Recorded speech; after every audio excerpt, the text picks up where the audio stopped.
Hello and welcome everybody to Innovation in Neurotechnology, Innovation and Governance. I am Jozef Sulik. I am the Assistant Director of the Center for Science and Society and the Presidential Scholars in Society and Neuroscience at Columbia University. And normally our chair, Pamela Smith, or our current interim chair, Carol Mason, do these introductions.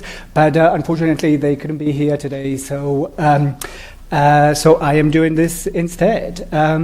And I will give you a very quick rundown of the Presidential Scholars Program, and it'll be very quick, I promise. And then I will introduce you to our moderator, Dr. Madi Whitman. So the Presidential Scholars in Society and Neuroscience Program brings together postdoctoral researchers with renowned faculty across neuroscience and other disciplines. The program promotes cross-disciplinary research and events, supports postdocs and mentors, and funds research projects. The program is housed at the Center for Science and Society, which is a dynamic hub that bridges traditional disciplines and advances public understanding of science. So if you want to stay in touch with us, please do so either signing up for our newsletter or through our social media channels. So you can follow us on Facebook, Instagram, or Twitter. And you can also, if you are joining us on Zoom, join the discussion anytime by submitting your questions in the Q&A. And we hope you will. The speakers are really looking forward to your questions. And for anybody in the room, just raise your hand at the end, and we'll come up to you with a microphone. And the PSSM program owes its success to Columbia's leadership, our dedicated steering committee, and faculty from across the university who serve on the advisory committee, mentor our scholars, and review applications. And we are grateful for all of the support. And now, without delay, I just want to introduce today's moderator and event organizer. Dr. Madi Whitman is a postdoctoral research scholar and assistant director of curriculum development in the Center for Science and Society at Columbia University. As a sociocultural anthropologist and science and technology studies researcher, Dr. Whitman studies data collection and surveillance technologies on college campuses. Dr. Whitman received a PhD in anthropology from Purdue University and was previously visiting research fellow at the Harvard Kennedy School of Government. At Columbia, Dr. Whitman is currently developing curricula in science, technology, and society. Please join me in welcoming Dr. Madi Whitman.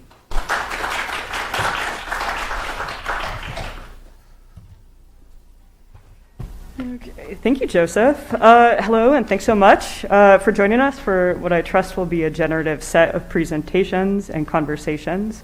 Before I introduce the speakers, I want to say a bit about what inspired this event and how we've been thinking about it. Dr. Frahm will do some framing work momentarily, but here I want to use this image as an organizational device to trace a few of the questions and concerns that have structured this event. When we chose this image, which you've probably seen by now on the promotional materials, we sorted through a lot of images. iStock is a rabbit hole, let me tell you. And when we search for terms like neurotechnology or brain data or innovation or even technology and ethics, our searches yielded all sorts of results, such as what you see here. You'll perhaps notice a prominent blue aesthetic with floating dots. And there's a pervasive trope of the brain as machine, the brain as data, innovation as tied to technology, and innovation as a terrain to map and traverse. Moreover, these images are also laden with implications about how people do and ought to interact with the brain via technology. We wanted something a little less overt, and so kept looking and stumbled across this image you see here. What's immediately clear to me is what it isn't. It's not explicitly about the brain, data, technology, innovation, ethics, governance, etc. And the rest is unclear. It sort of looks like it could be organic material or it could be synthetic. It could be both. A reminder perhaps that these boundaries are not so rigid. Most of all, it reminds me of a shimmery piece of fabric, threads woven together, sharp and reflective in places and blurrier in others, folded some places and elsewhere entirely undefined. So what does this have to do with neurotechnology and governance? One point of connection, for me anyway, is that this image, more than others, is a little more open to how we might relate to it. And it comes into focus through the lenses we might apply according to our own points of view. In turn, the seminar approaches a massive question, that of how we can and ought to relate to humans and the brain, in particular vis-a-vis neurotechnologies. Which points of view are urgent and which need more attention? What might we learn from the spaces that seem more and less defined? And which approaches to governance and by whom and for whom will steer how issues related to neurotechnology and its implications come into focus? We hope this seminar will be illuminating. So before I introduce the speakers in the order that they will present, I want to first thank the Center for Science and Society and the Presidential Scholars in Society and Neuroscience, and in particular thank Jozef, Sulik, and Caroline Sermon for all of their work in making it happen. So as stated, I'll present or introduce speakers in the order that they're going to present. So first of all, we will have Dr. Nina Frahm, who is a postdoctoral researcher at the Department of Digital Design and Information Studies at Aarhus University, currently pursuing a research project on the making of AI ethics in the European Union. As a scholar in the social studies of science, technology, and society, STS, she has been working on differences in governance approaches to emerging technologies across countries and institutions and in a variety of domains, including biotechnology and neurotechnology. Previously, she's been a doctoral researcher at the Technical University of Munich, a research fellow at the Harvard Kennedy School's STS program, and a junior researcher at the University of Quilmes, Argentina. She regularly translates her work for policy and wider audiences and has served, among others, as an internal consultant for the OECD's Working Party on Bio, Nano, and Converging Technologies. Next, we'll have Dr. Riki Banerjee, who is the Vice President of Research and Development at Synchron, a neurotechnology startup with the mission to commercialize the first implantable brain-computer interface, BCI, for millions of people with paralysis to reconnect with the world. Dr. Banerjee came to Synchron with experience commercializing world-class neurotech products that treated many different conditions such as Parkinson's disease, chronic pain, and urinary incontinence. She's passionate about bringing together people with deep expertise and creating team culture that drives impactful neurotech innovation and makes a difference in people's lives. Before joining Synchron, Dr. Banerjee held engineering and management positions at 3M Company and Medtronic in Minnesota. She earned a PhD and a master's in electrical engineering from the University of Minnesota in 2005 and 2003, and her bachelor's degree in electrical engineering from the University of Wisconsin-Madison in 2000. Third, we will have Dr. Khara Ramos, who is a neuroscientist with extensive scientific management and communications expertise. Dr. Ramos oversees the Dana Foundation's strategy and programs in that area. Before joining the Dana Foundation, Dr. Ramos was the inaugural director of the Neuroethics Program and led the Neuroscience Content and Strategy branch in the Communications Office at the National Institute of Neurological Disorders and Stroke at the National Institutes of Health. Dr. Ramos was instrumental in establishing the rapid growth of neuroethics efforts for the NIH Brain Initiative, positioning NIH as a global leader in the emerging field of neuroethics.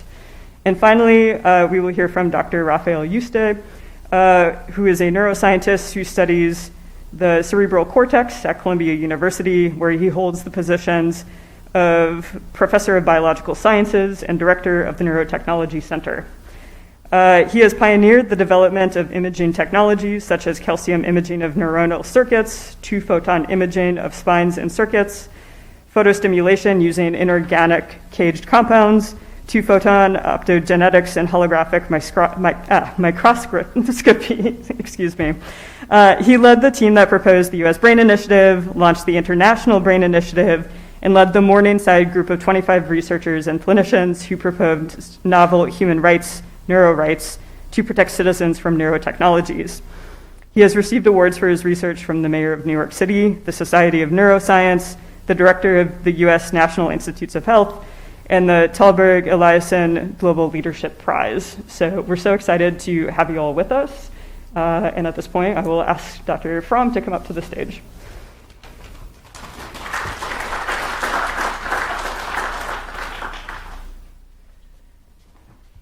Thank you also from my side for being here, taking the time, and thanks to all my co-panelists for making it in time.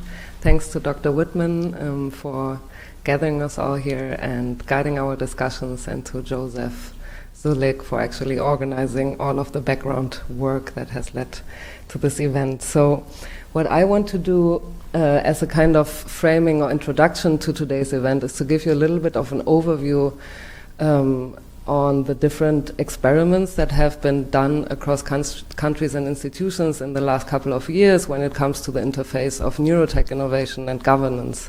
My work has looked closely into these differences and commonalities, how countries, institutions, and different actors have dealt with the various issues that come up when we think about neurotech innovation.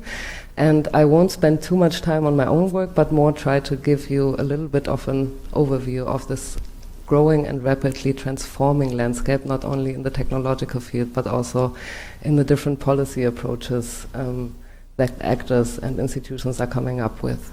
So I think that my co-panelists are much better equipped in talking about the different neurotechnologies that are rising at the moment, and I'm not the expert on this, but I'm the expert on the policy side. So I would just say that I understand neurotechnologies as a range of technologies concerned with monitoring and or intervening in the human brain and the nervous system. These technologies have been increasingly developed and researched and funded since the late 1990s, which was declared the decade of the brain by the senior Bush, President Bush.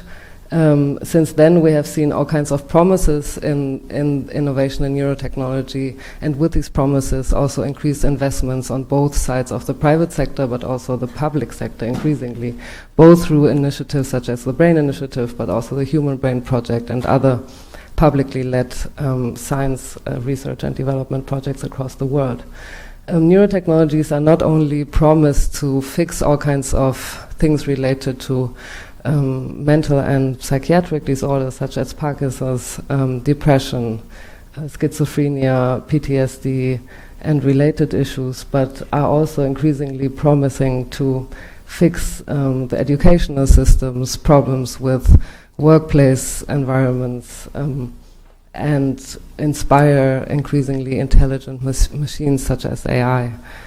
These promises are also accompanied by all kinds of questions and possible scenarios about the risk that these neurotechnologies might raise. Issues related to neurotechnology innovation have been discussed at all kinds of levels, but have been majorly revolving around questions such as how can we draw the line between treatment and enhancement, how can we anticipate the use of neurotechnologies beyond medical and clinical purposes, who will have access to these technologies and these treatments, and what will they cost, what is the public and what's the private benefit, for what purposes could neurotechnologies be used in military and security contexts, and what particularly right now, and I think Rafa can talk about this extensively, how are we to protect the data that we are deriving increasingly from the brain.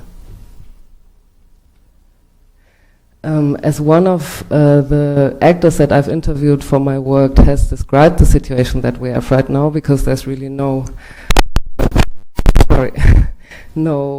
overarching, all-encompassing regulatory framework that we have for all of these possible scenarios that neurotechnologies are raising in the future.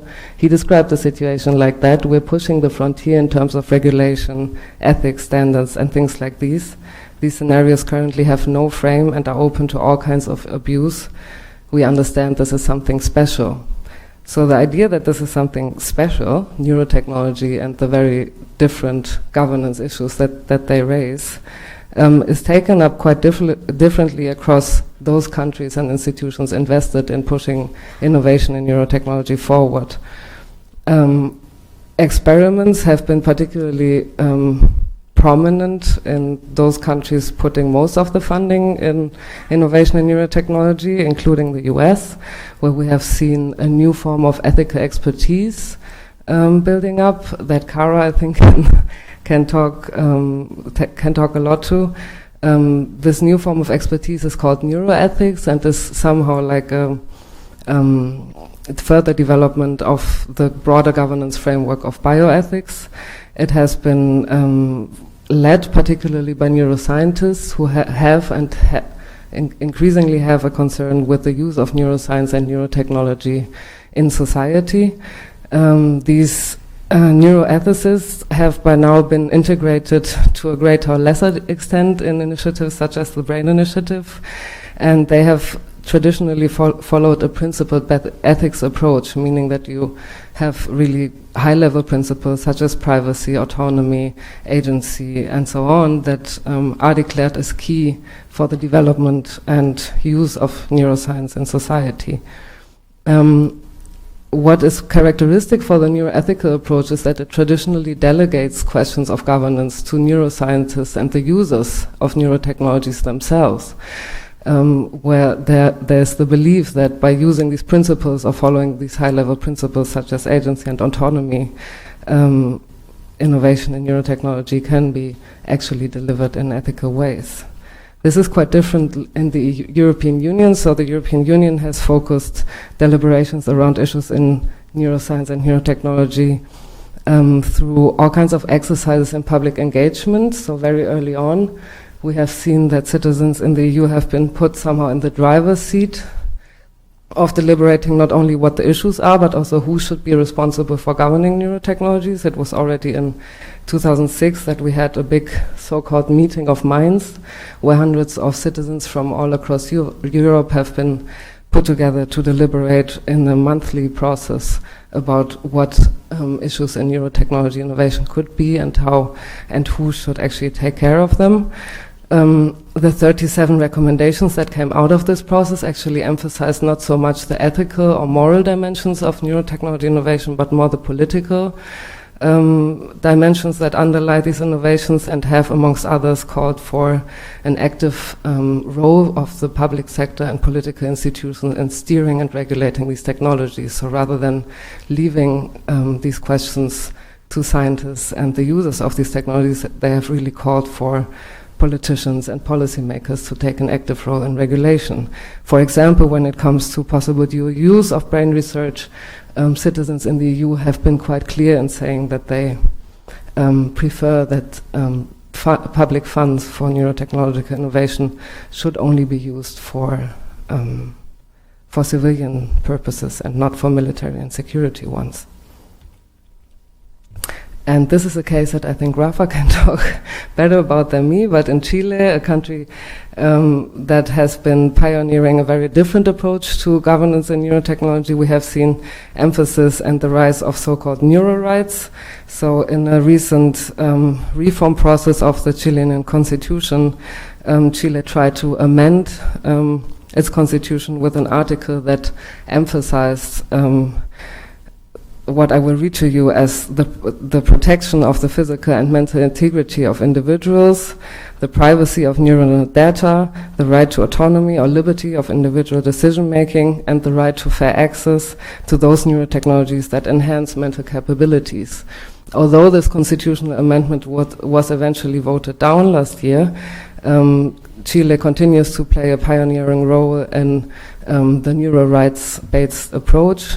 Particularly staggering has been the case that has been actually resolved last month, I think in October, where the Supreme Court in Chile has charged the neurotech company Emotive with breaches in the protection of brain data derived from its customers. The idea that neurotech should be governed through a particular set of new human rights, or at least through the frameworks that we already have on human rights, is being discussed at various levels, including the UNESCO, the United Nations, and the EU, but has yet not led to an international agreement or a really new set of frameworks with legally binding character. Rather, we have seen agreement on international level through so-called soft laws, so legally non-binding laws, particularly pioneered through the Organization of Economic Cooperation and Development, short OECD. They have developed a recommendation on responsible innovation in neurotechnology, which really tries to bridge the approaches between neuroethics and public engagement of the US and the EU. But it is very hard to say, as these are legally non-binding norms, how this implementation of this recommendation is going, and if countries are really engaging in the mutual learning processes through this recommendation or not. Interestingly, all of these initiatives have been led and driven by the public sector, which has been, as I said, a big funder in neurotech science and innovation, but what is currently missing is the active or more active role of the private sector, where I'm really interested to see what Riki has to say to this.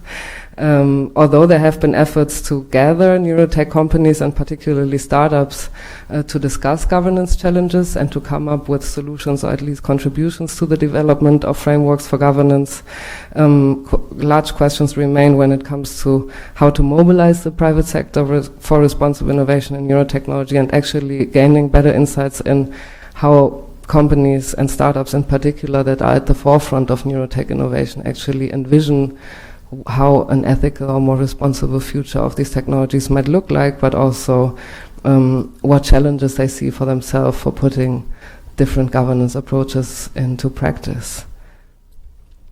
So if we compare all of these different experiments that have been now really a quick run through that I've tried to give you, I think that we can see how these approaches and instruments are really situated in different contexts, not only political cultures, but also institutional contexts, how there are large differences in how not only neuroscience and neurotechnology are being framed, so what are they good for, to what kinds of futures can they lead, who can benefit from them, etc., but also what the challenges and what the issues are. These again define clearly what justifies governance intervention, at which level and through which kinds of measures, whether it would be legally non-binding principles, soft law, or really a new set of human rights. And eventually it comes, these differences in governance approaches come down in asking who really should enjoy authority in deliberating on the future of neurotechnology, who has the power in designing different approaches, and who actually will do the decision making in the future. As I've shown you, there are large discrepancies between thinking that the scientific community, for example, should be leading these discussions, or scientists themselves should be in the driving seat when it comes to educating these questions. So with that, I'm looking forward to the next presentations, and thank you very much.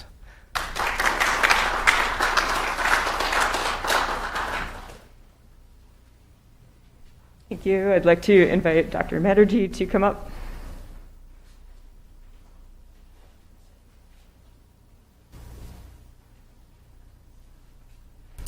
Thank you. Thanks for the invitation. Right. I don't have slides prepared, but thought I would just share a little bit about myself.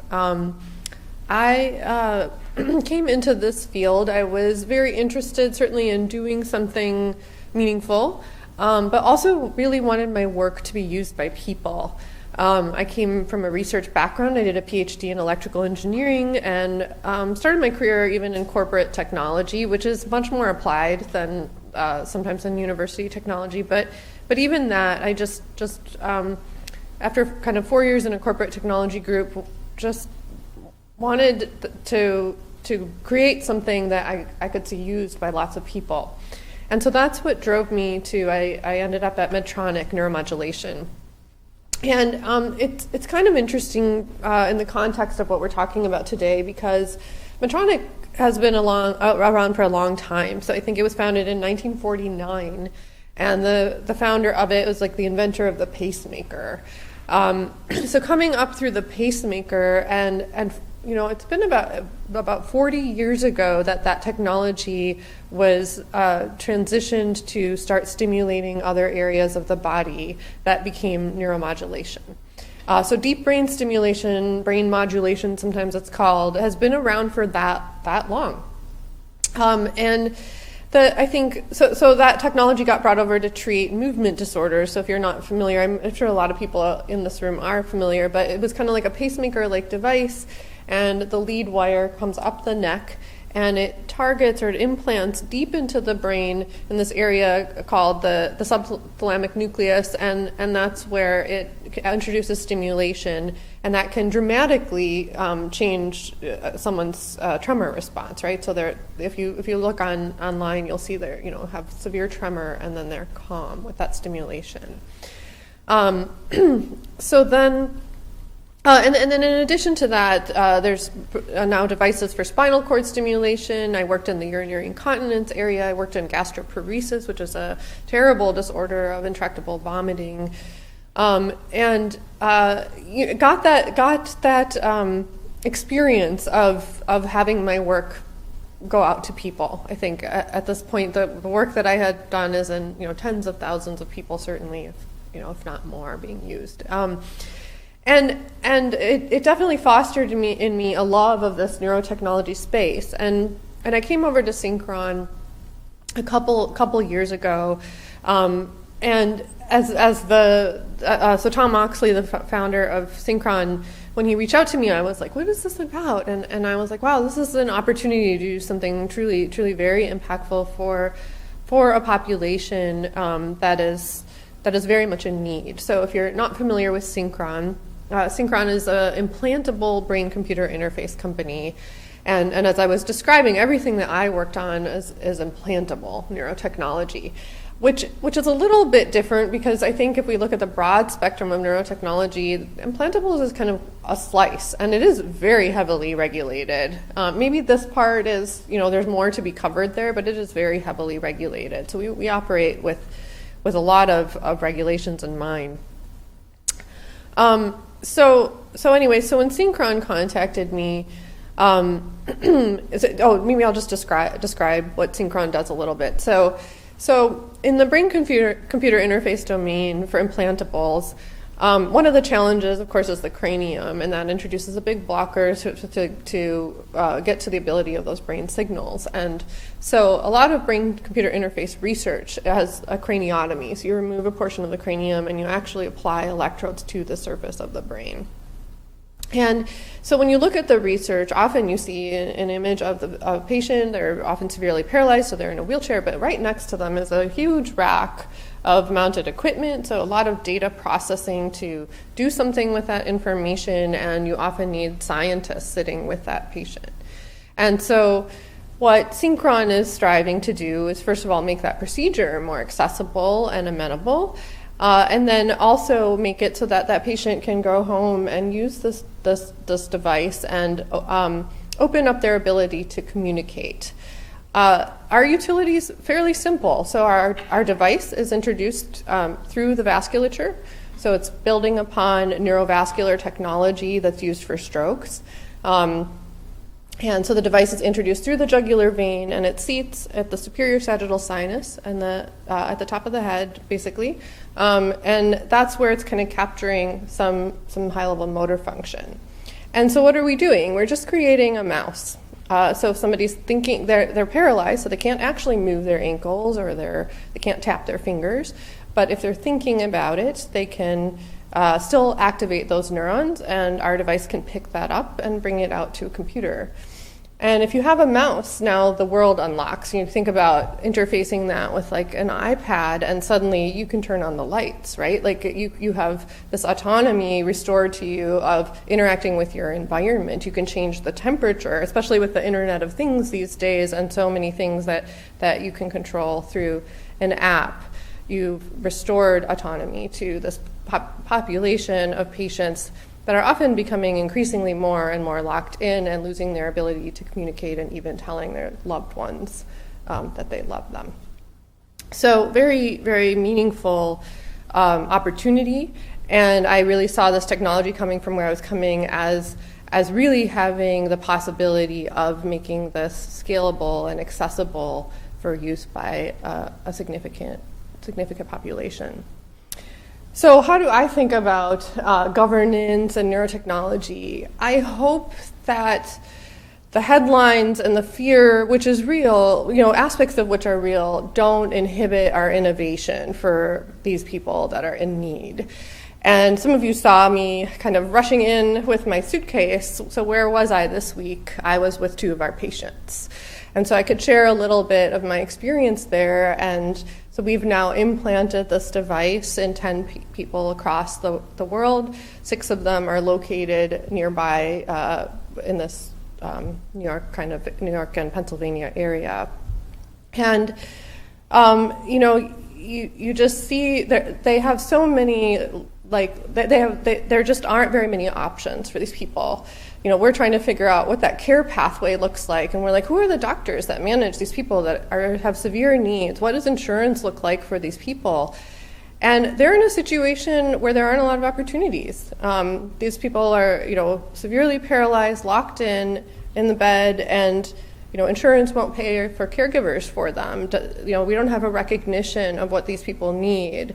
They're kind of don't have a voice in some fashion, and from a technology standpoint, we think, you go through rehab and all these different things. A lot of the infrastructure there for this severely affected patient population really doesn't exist. So we're kind of in a new domain where if we can take some amount of neural signaling and restore that function, restore that capability, we can really help a patient group that's in dire need. So I hope we can find a pathway that still enables us to keep innovating for those in need.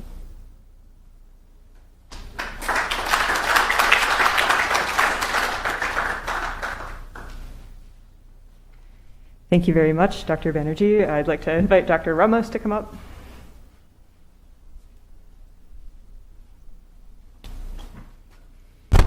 Okay. All right. Good evening, everybody. It's great to be here. Thank you to the organizers for the invitation to be part of the panel. My name is Khara Ramos. I'm Vice President for Neuroscience and Society at the Dana Foundation. So I'm going to share my bottom line up front. I think that effective governance of what I would say is neuroscience and neurotechnology should include these 3 principles, namely that such governance would be proactive, inclusive, and practical. And I'll say a little bit more about each of these. But first, I just wanted to make the note, and this is related to the excellent overview that Nina was giving earlier, that governance is not just formal regulation. I think that's a really important point. And this framing from the OECD is really helpful, I think. They wrote, in the broadest sense, technology governance represents the many ways in which individuals and organizations shape technology and how technology shapes social order. So with that said, I am going to just step through each of these 3 principles and say a little bit about how my work and perspectives intersects with each of them. So first, this idea of being proactive. I think that this is something that I really lived and breathed when I worked at NIH between 2012 and 2021. You heard a little bit about the BRAIN Initiative already, but for those who aren't familiar with it, it is a flagship neurotechnology effort funded by the NIH that's aimed at revolutionizing our understanding of the human brain. And it's a really big effort. So the budget this year was $680 million, and it's focused on developing tools and technologies for recording and modulating brain function at the level of cells and circuits with really unprecedented spatial and temporal resolution. There's a strong emphasis in the initiative on human neuroscience, both basic neuroscience that's done largely with neurosurgery patients, as well as translational and clinical neuroscience that focuses especially on neural devices, along the lines of what Riki was just talking about. So in the original blueprint for the BRAIN Initiative, this statement was included in that document, that because the brain gives rise to consciousness, our thoughts, our most basic human needs, mechanistic studies of the brain have already resulted in new social and ethical questions. So I think what you're seeing here is that even before the initiative has started, there's this preemptive, sort of prospective, proactive raising of this issue of social and ethical questions. And in fact, there was a directive from President Obama, under whose administration the BRAIN Initiative launched, to do exactly that, to proactively engage with the social and ethical issues that this work would raise. And so that is essentially the frame for the work that I led at the Brain Initiative around neuroethics. So I was involved in this proactive neuroethics work wherein we stood up a neuroethics working group. We established a robust neuroethics research portfolio. We worked to facilitate collaborations between neuroscientists and ethicists so that as discovery is unfolding at the bench, if you will, there were ethicists there to be able to discuss with those researchers, where that science might go, and again, proactively engage with those broader implications. We also did an annual scan of the neuroscience research portfolio to preemptively identify ethical questions that were coming. And we funded research on those questions. We organized workshops, wrote papers on these topics. And the images here just show some of the types of issues we were engaged with, including some of the points that Riki was making. How do we think about insurance payers covering these technologies? Who's responsible for care? This is something that Ishan Dasgupta, who's in the audience, who was one of my grantees and now part of my team at Dana, has worked on. What do we owe patients who are in neurotechnology trials when the trial ends, where often their insurance won't cover maintenance of the device or explantation of the device or continued care for that patient. So again, just this idea that we need to preemptively, proactively engage with these governance issues.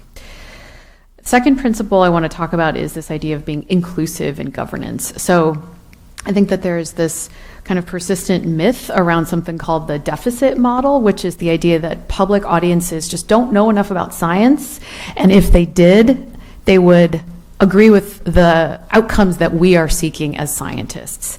So in this context, the frame would be that you might encounter public resistance to technology advancement, and that stems from a lack of information and understanding among those public audiences about what technology could do.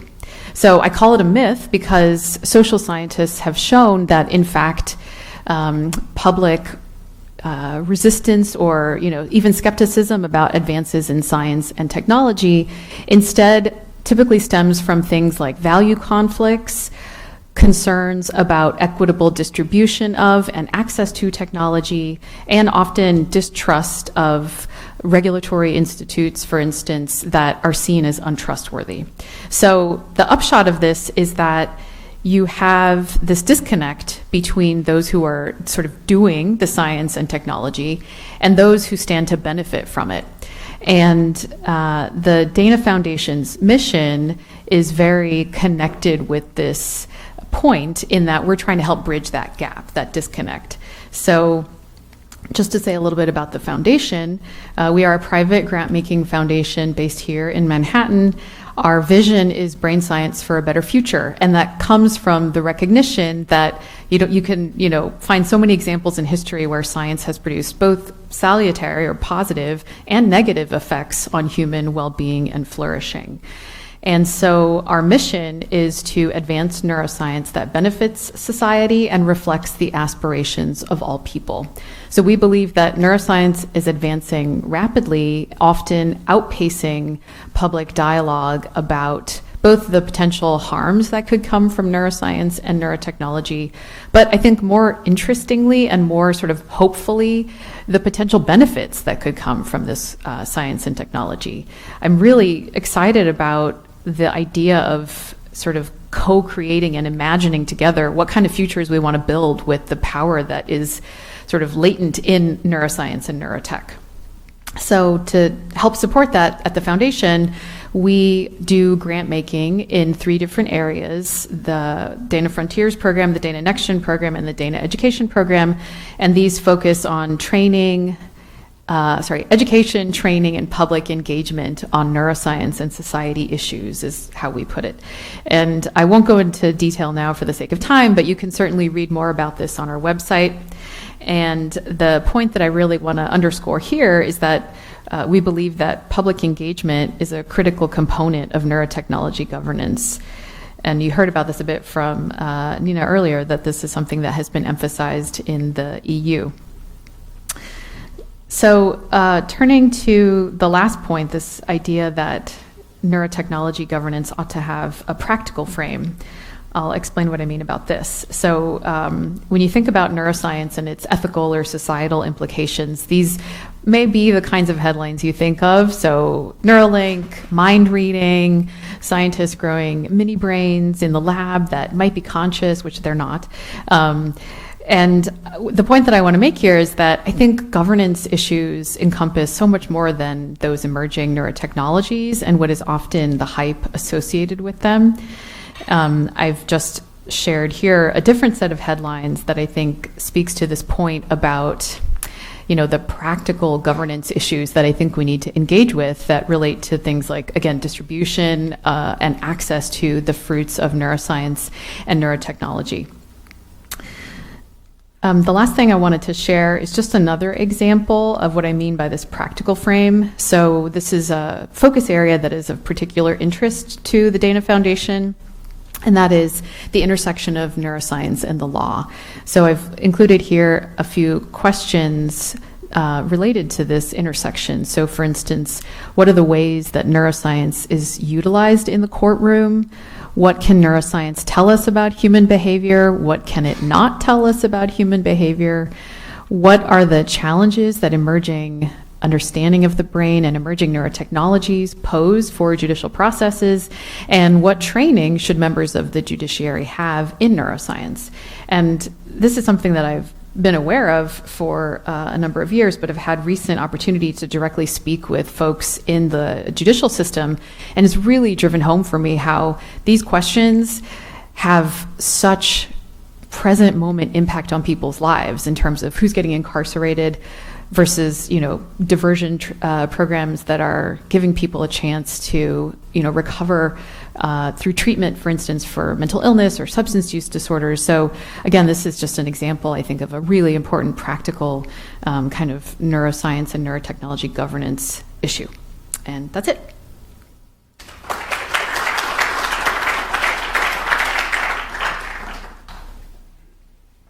Thanks so much, Dr. Ramos. And our final presentation will be from Dr. Yuste. Thank you. Thank you for inviting me. So maybe we should define what is neurotechnology, what are we talking about. So you can define neurotechnology as methods, tools, or devices to do two things, either to record the activity of neurons or of the central or peripheral nervous system, or to change the activity of neurons. That's it. No? And these devices, these tools can be of many types. They could be electrical, they could be optical, they could be acoustical, they could be magnetic, they could be based on nanophysics. But at the end of the day, that's the only two things you do. You either record brain activity or you change that.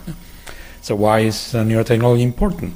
Well, turns out that the brain is not just another organ of the body, but happens to be the organ that generates all of our mental and cognitive abilities. I'm talking about our thoughts, our perception, our memories, our emotions, our imagination, our decision-making, even our subconscious. It doesn't come out of thin air. It comes out from the activity of these neural circuits that we have in the nervous system. So if you have a technology that lets you record brain activity and change brain activity, by definition, that technology enables you to record mental activity and change mental activity. And this has three major implications. First of all, the use of this neurotechnology has a major benefit in science. Neuroscientists like ourselves and many people around the world are trying to understand how the brain works. Curiosity-driven basic research, and this technology actually lets you get into the brain and finally measure what's going on and be able to change it and manipulate it. So it's fantastic. It's the driving force of neuroscience, is neurotechnology. The second major benefit has to do with the clinic. As you know from personal experiences with family members or friends, brain diseases have essentially no cure. I'm talking about both neurological and mental diseases. Very little that we can do as doctors to help these patients, because we don't understand the function of the organ, what we call the physiology, so we cannot figure out what is the pathophysiology of the disease. So it's essentially we're flying blind in terms of, in spite of the heroic efforts of psychiatrists and neurologists, there's very little we can do for these patients.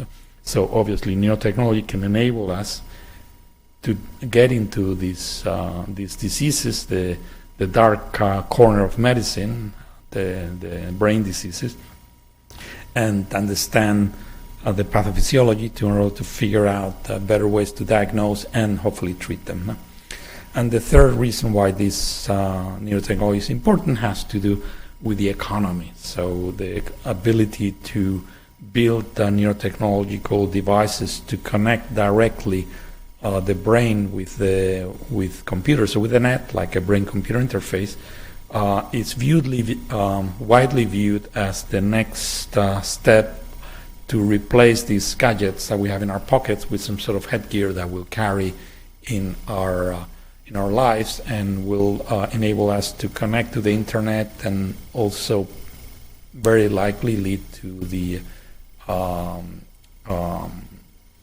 change of the human species towards a future where some of the brain processing will happen actually outside our bodies. No? So this is a vision of technology in general that it's, I would say, commonly sponsored by all the major tech companies in the world.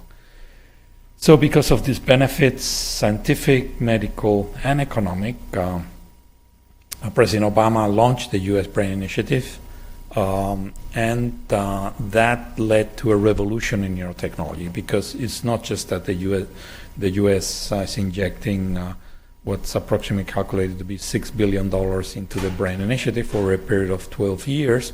That's supporting currently about 550 labs around the country and the world working on developing these devices.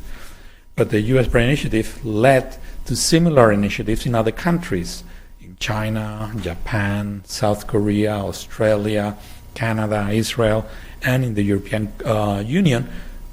They all came up with similar projects, large-scale projects, to develop neurotechnology for these reasons: scientific, medical, economic, and in some cases also military, for like the Chinese Brain Initiative that's run by the army. No? So in principle, this is all good. So we have brain initiatives going on all over the world. We have these great benefits for neurotechnology. So we should all be happy. No? The problem, as I was saying earlier, is that this is not just any organ of the body. This happens to be the organ that generates the human mind. And in experiments in laboratories like our own laboratory for about 15, 20 years, neuroscientists have been able to work on and develop new technology with laboratory animals to decode and manipulate brain activity with increasing precision. This is not science fiction. We do this all the time in the lab. And in fact, our laboratory is one of the places that is well known for developing this type of technology to even implant images into the heads of mice and make them behave as if they were seeing something that they're not seeing. And we don't do this because we want to play with mice, but because we want to understand how the brain works and how to help patients. Because of these concerns, it happened here at Columbia 6 years ago that we met in the building next door, in the northwest corner building, 25 experts representing all the brain initiatives from all over the world, from all these countries that I told you about, experts coming from the clinic, from neurologists, neurosurgeons, experts coming from ethics, from philosophers, and also representatives of Silicon Valley, of neurotech companies and of technology companies, to study the ethical and societal issues of neurotechnology. And we call ourselves the Morningside Group because we met here at the Morningside campus. And after 3 days of meetings, and we were inspired, by the way, by the pupil hall that's literally next to this building that we're talking to. And the reason we were inspired by that building is because in the basement of the pupil hall, they built the first atomic reactor in history, and that was the beginning of the Manhattan Project. That's why it's called Manhattan. It started right here, literally. And what you should know is that the same physicists that built the atomic bomb were the first ones to ask the UN for international regulation of atomic energy. And through their lobbying, the UN, driven by President Eisenhower, who was also the president of Colombia, created Atomic Energy Agency in Vienna that has controlled and regulated atomic energy since then, crossing fingers without any mistakes. No? So inspired by the history that happened here, we thought, this Morningside group, that we also had the responsibility as developers and users of this technology to alert society of the potential risk, ethical and societal issues. And we came to the conclusion that this is a human rights issue. In fact, if this is not a human rights issue, what is a human rights issue? Because you have a technology that lets you get to the core of what makes us human, which is the human mind. This is the first time that humanity has a technology that lets you get into the brain, decode this information, and manipulate it with increasing precision. So we coined the term neuro rights, or brain rights, and proposed a series of 5 areas of concern that should be protected. Mental privacy, so that the data from your brain activity shouldn't be decoded without your consent. Our own personal identity, our mental identity, so that because the self, who you are, is actually, guess what? Generated by the brain, and with neurotechnology you can actually change that. You can change the personalities of people. There are cases already of that. And we thought that this should be a basic human right, that no one should mess with your own personality. We also argue for protection of our agency, that should be a human rights level protection. This is the same thing that people have called cognitive liberty, or our liberty, our free will. In different countries, people use different terms, but the idea is that your decision making should happen based on your own brain, not based on external influences through neurotechnology. And we also argue that propose equal access to neuro augmentation, so that when the time comes for humans to augment ourselves mentally, that this should be usher into the world under the universal principle of justice, and also for protection of biases on the information used by neurotechnology into the brain, because that information goes right into the middle of the organ that makes you who you are. So that injection of potential bias information is much more serious than the bias information that we can pick up from reading the newspapers or the news feeds in the internet. So that was the idea of the neuro rights. We wrote a paper that was published in Nature in 2017, and since then we've been working to promote that agenda of neuroprotection, of neuro rights. We created a foundation that right here, that's called the Neuro Rights Foundation, and this foundation has 3 goals: to do research, advocacy, and outreach with respect to neuro rights. In terms of research, together with our colleagues in the foundation that have background in the law and international human rights, we've generated 3 reports. One is a gap analysis of existing 8 major human rights treaties in the world with respect to these 5 areas of concern of neuro rights. And the conclusion of this gap analysis, which was actually commissioned by the Secretary General of the UN, and we published that last year, was that the current existing human rights treaties are insufficient to cover these areas of concern, that they have to be remodeled or beefed up, or something has to be done to bring human rights level protection to this, to brain activity and to brain data. We also generated a second report, a market analysis of the current investments in neurotechnology, and our conclusion is that last year was $23 billion was the global market for neurotechnology, so that outspends by far the combined investment of neurotechnology of all these brain initiatives that I discussed earlier. So this is the time, now we're living the time where neurotechnology is starting to be developed more and more by the private sector rather than by the public sector. And we're also are finishing and publish analysis on the consumer user agreements of 30 neurotechnology companies in the US and around the world. And that's the consumer user agreements is the little print that nobody reads, that you have to click I agree before you turn on the device or before you download the software. So our legal team actually went through every word of every consumer user agreements, and we essentially found that out of the 30 companies that we investigated, every one of these companies took possession of all the brain data of the user. In fact, the majority of the companies also authorized themselves to sell this brain data to third parties. The bottom line, brain data could not be less protected than it is. And the reason is because there's no regulation for neurotechnology anywhere in the world, except for Chile. So let me tell you about our advocacy work. So we've worked with different countries, international organizations, and I should mention the Chilean case.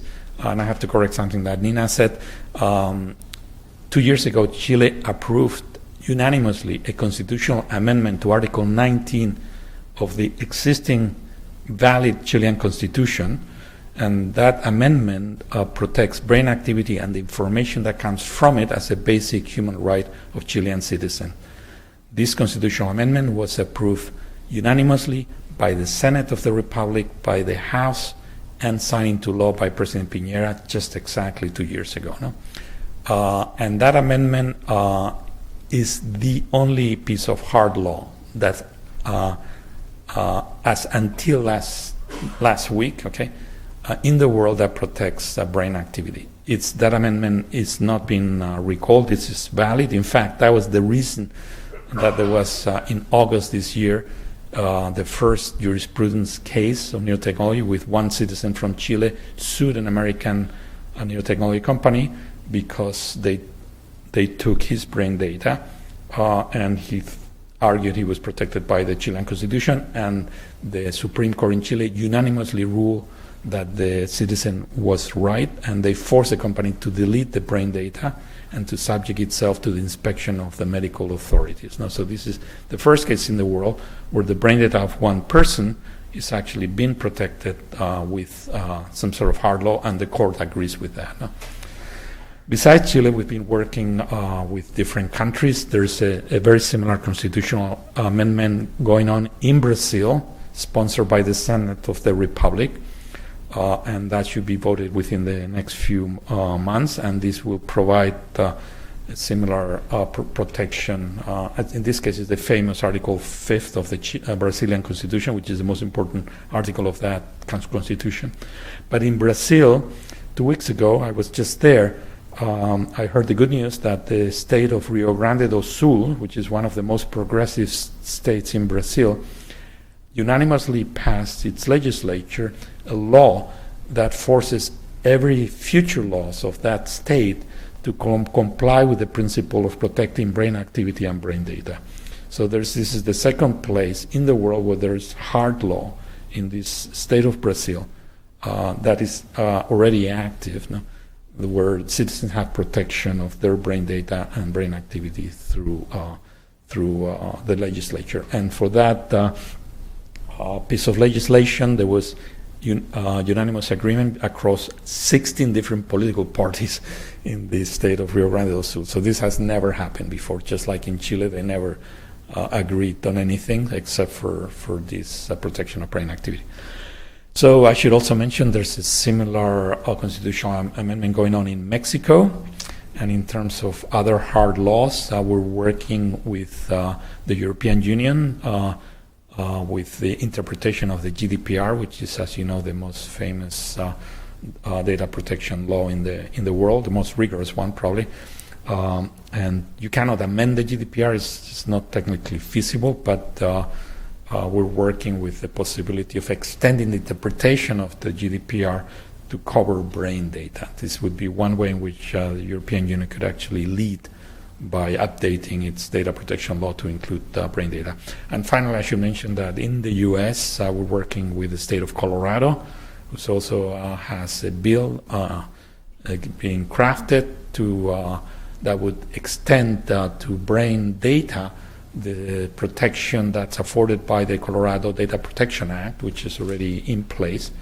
So it's sort of a similar strategy to the European GDPR to take a law that protects data and include brain data as a specific case as further interpretation of this law. So this Colorado bill will be voted in February, so it's possible Colorado will be the first state of the union where there is protection for brain activity. So finally, I should mention we're also working with the UN, as you heard from Nina's talk, some of these initiatives, particularly the one I would mention, the Human Rights Council, which is the group of the 64 countries that have signed the most important human rights treaty in the world, the International Covenant for Civil and Political Rights. This is the human rights treaty that protects freedom of thought, and they are considering a special opinion to that treaty to include mental privacy as part of the areas that are within the purview of the treaty. And this is something that will be voted, I think, also in February next year. Finally, in terms of outreach, besides a series of international meetings that we've organized here since 2016 on this topic, we've also worked with the German director Werner Herzog as a documentary filmmaker to make a documentary on neurotechnology and ethical issues of neurotechnology. This is a documentary that's called The Theater of Thought. You cannot yet stream it. We're trying to sell it to a studio so that it can be, you can watch it in your in the comfort of your living room. But we got the authorization from Herzog to screen it for organizations that are involved in either scientific, medical, or governance issues related to neurotechnology. And this is something that if any of you is interested or belongs to one of these organizations, is interested in screening this documentary, we can facilitate. And with that, I finish again. I'm delighted to be here. And as I said, talking in the building across the courtyard from where it all happened with the Morningside Group. Thank you. Wonderful. Thank you all so much for sharing your perspectives and approaches. I'd like to ask you to all come up now so that we might commence a bit of a panel discussion before we move to some questions from the audience. Great. First, I would like to give you an opportunity to respond or to react to each other if that is something that might kick off a discussion, or I most definitely have some questions prepared to you that I think play really nicely, I hope play really nicely, on all you've offered to us. Thank you. I will try to talk as loud as I can, but I don't want to scream at you. Yes, I was also addressing my co-panelists, I'm sorry. So really the people on this panel have been pioneering different kinds of approaches when it comes to this really new, but also somehow, of course, a field with a history, as you have. Now I'm getting feedback because I'm talking so loud. And I think it's wonderful to hear from them. Or I would love to hear more about not only how successful they were in pushing through all of these exciting approaches, but also what the challenges are, because I guess that this is the most difficult part, not only in terms of bringing new technologies on the market that can eventually help people, but also bringing new governance approaches into a landscape that is highly competitive and highly also driven by economic competitiveness in particular. So maybe we want to start the discussion off with that, if you don't mind. Sure, I can go first. So, yeah, I think I'm kind of very in the nitty-gritty of what it takes to create scalable neurotechnology, and it's very challenging. So, I mentioned that for a lot of technologies are outside of the brain, and there's a cranium there, and that mutes the brain activity. Just getting that access and getting sufficient signal is really challenging, and then decoding it and what does it mean. And so I think a lot of times we see someone like using brain-computer interface and they're doing something amazing, and you think about it very literally. But like even Eddie Chang's work, he's decoding speech, and there's a lot of press about that. But what he's decoding is your motor function. So when you formulate the words, there's motor activity happening, and he's figured out how to decode that motor activity. And when you're decoding motor activity, you're decoding something that's very visible.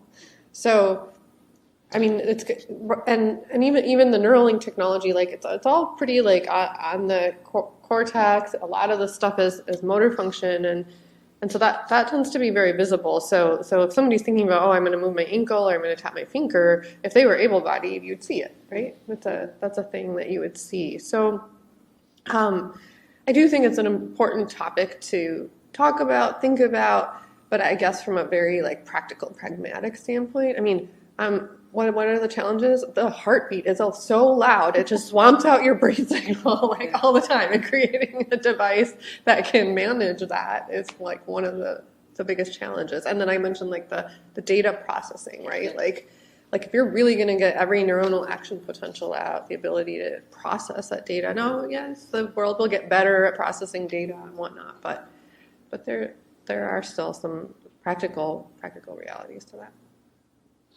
If I can follow up, so one good piece of news is the realization that the brain is heavily interconnected, and in a few synapses you can go from any neuron in the brain to any other neuron in the brain. And traditionally we thought that different parts of the brain do different things, and the function is essentially localized. But more and more, through the development of neurotechnology, we're finding that you can decode pretty much anything from anywhere. And a former student who actually started right here built a company written called Control Labs in Manhattan, where they've built a bracelet that records indirectly your brain activity from the cortex through the information that gets relayed to the spinal cord. And they can even pick up cognitive information from your wrist.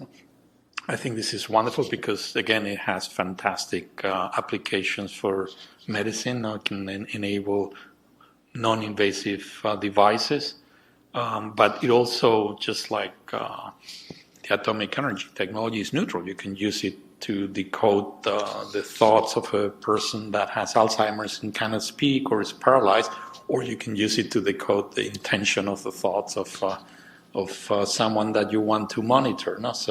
So you need to both provide the tools, but also the governance model.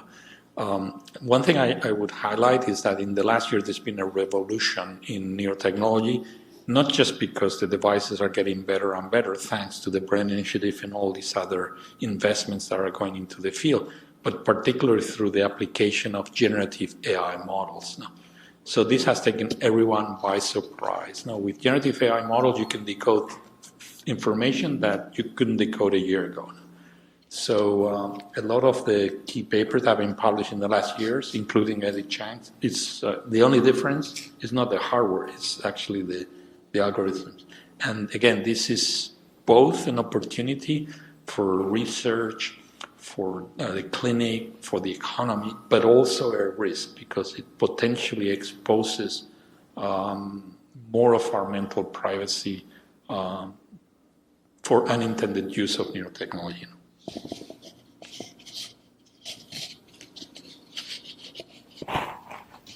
Very close to the microphone here. I think a question that maybe follows up from that is what other forms of emergent technologies outside of the domain of neurotechnology, such as artificial intelligence or biotech, or you've just pointed out now that there isn't a firm boundary between these rights.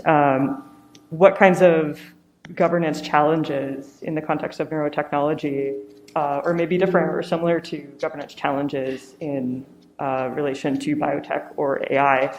And what lessons might be learned from the ways that the governance of AI particularly is how that's playing out right now? What kinds of implications this has for the governance of neurotechnologies? So I can actually, if you let me, I have an anecdote that goes to to this question. This is the last time we went to the White House about a year and a half ago.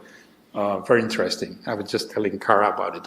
So they called us from the Biden administration, and the people that called us to the White House was the National Security Council. Okay, like, what do the National Security Council want to talk to us? And I had to look it up on the web, like, who the hell are these people? Well, the National Security Council are the people in the picture when they killed bin Laden. You remember the famous picture? Those people are the National Security Council. The president, the vice president, head of the Pentagon, CIA, essentially the top national security officers in the country. And they're famous because they keep a kill list of the people that the US government is allowed to assassinate. In fact, they have 2 kill lists, one for citizens and one for non-citizens. And bin Laden must have been number 1 for the non-citizen. So I was like trembling, like, what do they want? What did I do? What do they want to talk to me? And they wanted to talk to us about exactly that question, like, hey, we heard that you're using a human rights approach to neurotechnology. Maybe you can use something like that for AI. Tell us about it. No? And they confessed to us that anything they tried to do to regulate AI had been a complete waste of time, because there's soft laws, there's essentially ethical guidelines that everyone agrees with. In fact, I still haven't met a person that disagrees with any ethical guidelines. Everyone is in complete agreement about all the ethical guidelines. The problem is that they're not binding, and the companies are not self-regulating. It's not in their business model, no, to limit their activities. So with AI, the White House confessed to us that it was a complete waste of time, and they wanted to explore different approaches. No? And one of them is human rights. It's not the only approach, it's just another approach. But for neurotechnology, there's other approaches that can be explored. For example, in Chile, besides the constitutional amendment, the Chilean Senate unanimously passed a bill which is stuck in the House. It has not cleared the House yet. And what they do is they essentially regulate all of neurotechnology as medical, whether it's a medical device or it's a wearable or a wrist device like I was telling you about. In Chile, if that law is passed, everything becomes medical, which means that the medical regulation would apply to neurotechnology. And this is something that we also brought up with the White House, and this is not the first time that people have brought this up for AI. Like, well, what if you had like an FDA for AI and you had to clear a certain number of guidelines to just be approved to sell your gadgets, no, or your algorithms in this case. No? So this is what we call the medical model. And this is something that not just Chile, actually the UK has a commission on neurotechnology, the government, and they recommended the application of the medical model to all neurotechnology in the UK to make it all medical by law. And there's many other countries that are looking at this possibility. I was just going to say, I think one thing that's really difficult about regulating AI is just the fact that it touches like all sectors of society, and so therefore it's within the jurisdiction of so many different government institutions. So like in this country, it would be, I mean, I worked in the government, it would be something that like every agency would have to be involved with. And so that is problematic because then you have potential, conflict between policies they might be issuing, for instance. And so I think that that's a unique issue around the regulation of AI at a policy level that is a bit different from neurotechnology regulation, again, at a policy level. I think AI and neurotech have in common is that they're both things you could think of as strategic technologies, which is to say that governments are really interested in them in terms of, being able to outcompete each other. So that's something that I think differentiates them from other types of innovation that would potentially be regulated by a government.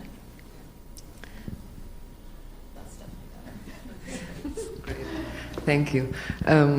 I think it's interesting what you're saying, Rafael, because the position that deliberating on neuroethics or that all of these soft guidelines have been a waste of time is probably not acknowledging, I think, the momentum that this also created for initiatives such as yours, no? And for initiatives such as the EU's AI Act, which has actually been informed by tons and tons and tons of documents and deliberations and expert committees and so on that have deliberated on and have emphasized the need actually to to also think about the risks and challenges. So it's not my opinion. no. Saying what the White House was telling us. And they were talking about AI. Yes. They were saying soft law in AI has been a complete waste of time. They told us, don't make it. Yeah, which is an interesting position, I think, because all the work that people like us here on the stage are doing is trying to enforce stricter regulations, not to regulate things that are in themselves good for patients, people, and society, but for all the potential other users of these technologies beyond these officially and tightly regulated purposes of technology, right? I think with AI and neurotech, both are overhyped a little bit in terms of the promises that they can give, and these promises also, of course, raise a lot of fears. Both are difficult to differentiate what different technologies can and can't do in what kind of time spans into the future. So if we talk about AI, we hear threats of AI taking away our jobs, threats of extinction of humanity, but we also can talk very concretely about bias, discrimination, and so on that is already taking place through these technologies, and the same applies, I think, in the neurotech domain, right? And you are the experts, particularly as scientists and as engineers working on these issues, that know very well what is possible today with neurotech and what is not. But neurotech is also a field such as AI, where fears about the future and science fiction scenarios, that's the word that Rafael used earlier, are also being used to make all kinds of claims about why we need or don't need regulation and what we can or cannot do to control this. So I think this is the more general way that we talk about technology today in our societies, and it's good that we talk about them in this cautious and somehow precautionary way, but we also need to be careful not to overestimate the power of these technologies when we are actually also facing still lots of technical engineering problems with actually putting these technologies into practice and into reality. Yeah, and I think, things don't transpire like we think they will. And so here we are all carrying around our gadgets, giving away our locations for free. I just bought a new car that's monitoring whether I stay in my lane or not, and if my hands are on the steering wheel. And, we're giving away my heartbeat for free, apparently, on my watch here. There's like a reality of what we're just giving away, and so there's kind of this I'll become cyborgs and they'll read from our brain. They don't have to. We're giving it away. We're voluntarily wearing trackers and giving that information away. All our search data that is, sure, it's not our subconscious thoughts maybe, but that's being processed and assessing our predilections and. But that's horrible, isn't it? Yeah. so that's the point. That would let's try to draw a line around our brains that this is a sanctuary. You cannot go in. At least we keep that part. It's already bad enough that we've been essentially cajoled into this world where a lot of the information about ourselves is being siphoned. But there's something we can do about neurotechnology. Again, it's not crazy. There's one country and one state in the world where there's already jurisprudence protecting brain data. So I think it's not too late. These devices, the commercial ones, are still pretty primitive compared to the clinical ones. And by the way, I don't think we should worry at all about the clinical ones. Those are in perfectly good hands. Perfectly well regulated. I mean, every country in the world has organization like the FDA or laws like HIPAA that protect patient data and regulates and controls the devices that are used. Now, the problem is the commercial wearable neurotechnology. And so I'm telling you, in our study, 30 out of 30 companies take away all the brain data, and most of them, they even allow themselves to sell it to a third parties, which is just the last straw. I mean, so this is happening as we speak in the U.S., in New York, with people that are buying these devices in an industry that's already $33 billion strong. So that's something that should be stopped. So as we near the end of our time together, I want to make sure we get some audience questions posed for you all. And so I'll give you a minute to think because I've got a question from an audience member on Zoom that I'd like to pose to you. And so apologies to this person. I'm just going to read it for ease of movement here. So hi, my name is Isabella Fonseca, and I'm a senior at Barnard College studying neuroscience. I'm interested in learning more about what Dr. Banerjee, because of her work in the BCI startup world, and this is also open to all of the panelists, what you think about using BCIs for more than just restorative purposes for people suffering from paraplegia. What are your thoughts about getting to a point where these BCIs can be implanted in healthy people to enhance basic functioning, or should these devices only be used for restorative purposes in people in actual need of the technology to perform basic functions? Yeah, certainly that's a question that's kind of going around. I think, some of it comes to kind of what I was just saying is things don't transpire like you think they will. There is often an easier path to doing something or getting that information than, surgery. It's a long road to getting to a surgical application that then people will want to do voluntarily. One example might be something like LASIK. It's fairly voluntary. I think about like plastic surgery. So we have some examples of that kind of thing.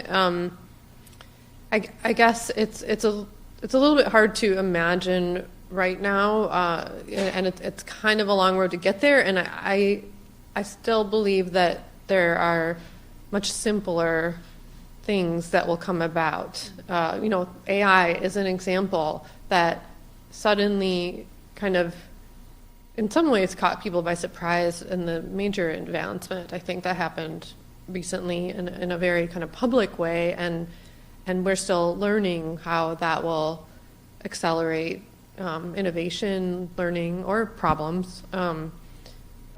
But I think, I don't know, I just think time and time again we kind of see one thing and we extend it out to the future, but kind of how it actually happens is very different. Works. Hi, Natalie Fine, really enjoyed, but not the feedback. The discussion. I don't think a conversation about governance is complete without a conversation about accountability, reporting on what you're doing, and quite frankly, consequences if you don't follow the governance. I know we don't have a lot of time, but any initial reaction from any or all the panelists, governance in concert with accountability, reporting, and consequences.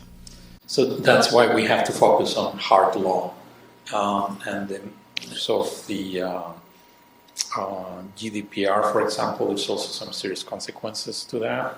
And also in terms of the medical model, so actually the Chilean neuroprotection bill, the one that hasn't been approved yet, spells out the penalties associated with companies or individuals if they break the rules of engagement of neurotechnology. So I think all these things are spelled out.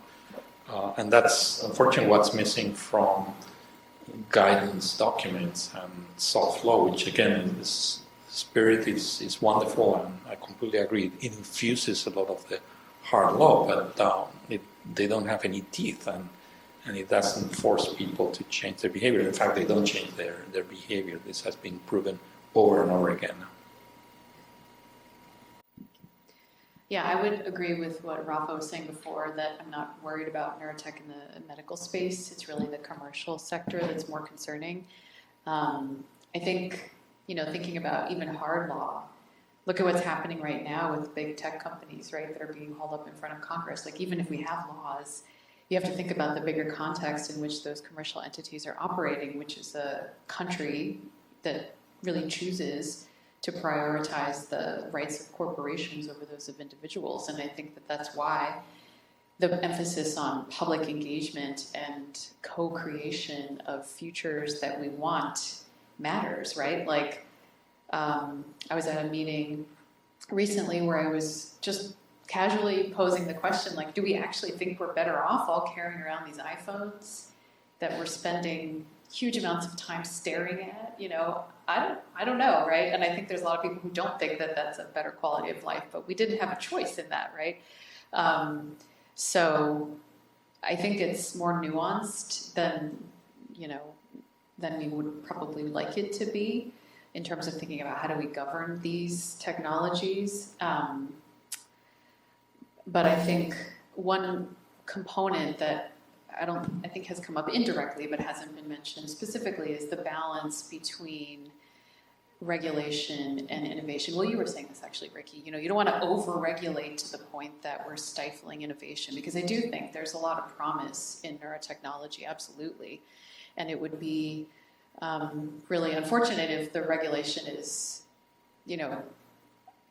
tips the balance there such that we can't derive as much benefit from these technologies as would be useful to people who are suffering from the literally hundreds of brain-based conditions that I think every single one of us, either directly or indirectly, has experienced.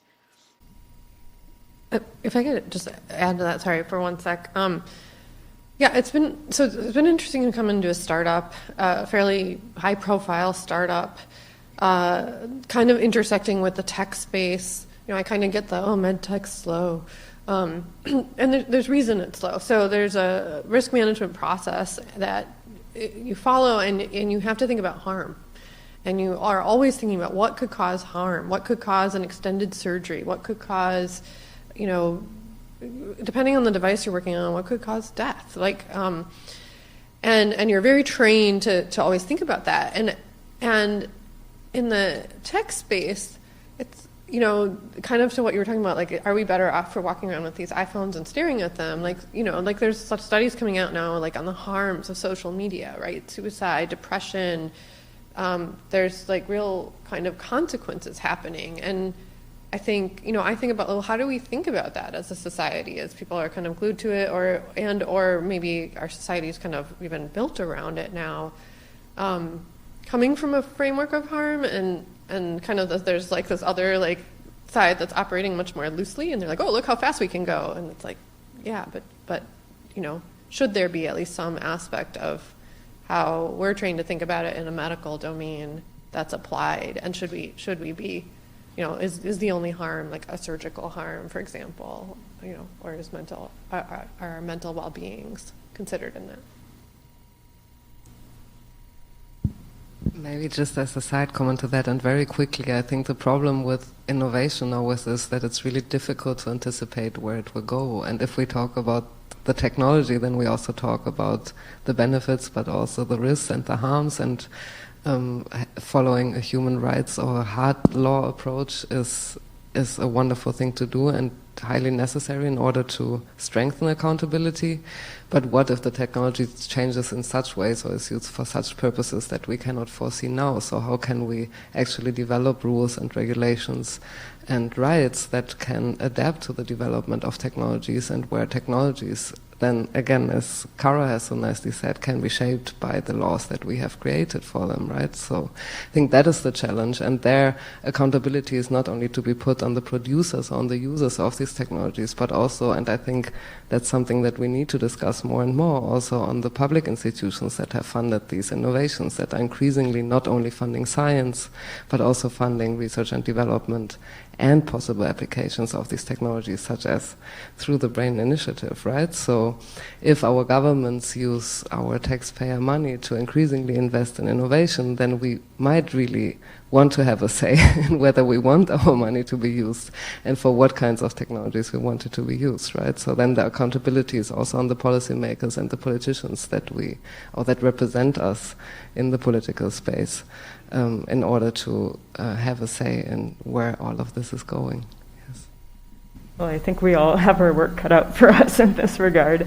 We are at time, and in fact slightly past it, and so I want to respect everybody's various obligations. But thank you so much to our panelists. We're very grateful for your sharing of your experiences and expertise, and I think this was a really generative and interesting panel.